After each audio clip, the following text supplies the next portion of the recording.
the mindset that I want you to bring to this week, if inshallah you're attending the entire week, is I just want you to give yourself to this surah.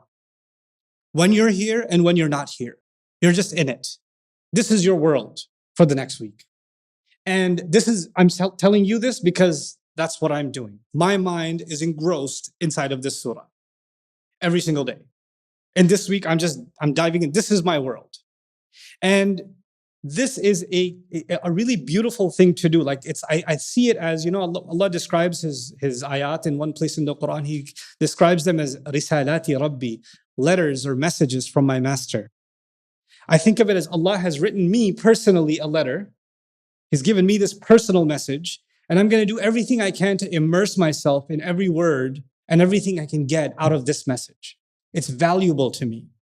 I'm not going to underestimate it and say, oh, I've read a letter like this one before. Oh, I've heard that one before. I'm coming at it with fresh eyes and with humility. That's one thing I want from you, to get the most out of what we're going to do. The second thing I want you to do is to realize that this is, in fact, every surah is a treasure for myself personally, not for anyone else. It's not, Allah didn't give this for tafsir scholars. Allah didn't give this for linguists. Allah didn't give this for experts. Allah didn't give this for people that have a microphone attached to them. Allah gave this for every believer. And in fact, by extension, every human being.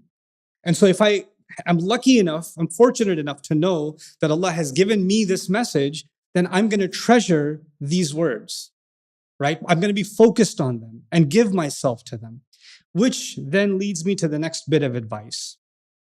Giving yourself to the surah. Every Muslim, and I've met quite a few Muslims, we all have questions, and you're just itching to get your questions answered. So we could be talking about anything, and when you guys have done your share of lectures, right? And at the end of lectures is a question answer session. And 99.9% of the time, the questions at the end of a lecture, do they have to do with the lecture or no? They don't. And I actually sympathize. That's because most of the time we're talking about things that people can't relate to. And that's why they're asking questions that are actually relevant to their life. So instead of getting mad at the audience, why are you asking that question? Maybe we should be paying attention to the fact that those are the unanswered questions. Maybe it should be the other way around, right? But I'm going to bring that back the other way now. You may have lots of curiosities about lots of things in Islam.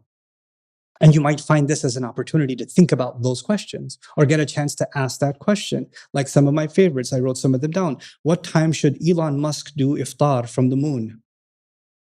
And when is Maghrib on Mars? You may have more interesting questions than those. The point is, this week, let Allah be the one to ask the questions. This week, let your questions go. Just let them go. And the only questions I should have and the only questions you should have is, what is this ayah telling me? What am I getting from this? What is Allah giving me here? What do I benefit from this? In what way will my life be illuminated by what Allah is saying? You understand? And this is the attitude that changes the way we even ask our questions about our religion. You know what I've experienced? I used to have, before I started studying the Qur'an, I used to have a lot of questions about a lot of things in the religion. Philosophical questions, legal questions, fiqh, you name it. And then I decided to just let my questions go for a little bit and just study the Qur'an. Just let Allah be the one that decides what I should think about, what I should wonder about, what I should be curious about. And you know what happened in my personal life? All of my questions disappeared. Either they got answered in a way by Allah without me even asking that nobody could have answered, or I realized how irrelevant the question was. I just realized that because Allah sets priorities too, right? Allah changes our priorities too. So that's my request from all of you to get the most out of this week, is to actually surrender ourselves to the surah, give the most to it, even outside of these discussions. I want you to read, contemplate, think about what it is that Allah Azza wa Jalla is saying in this incredible surah. So that's the opening comments.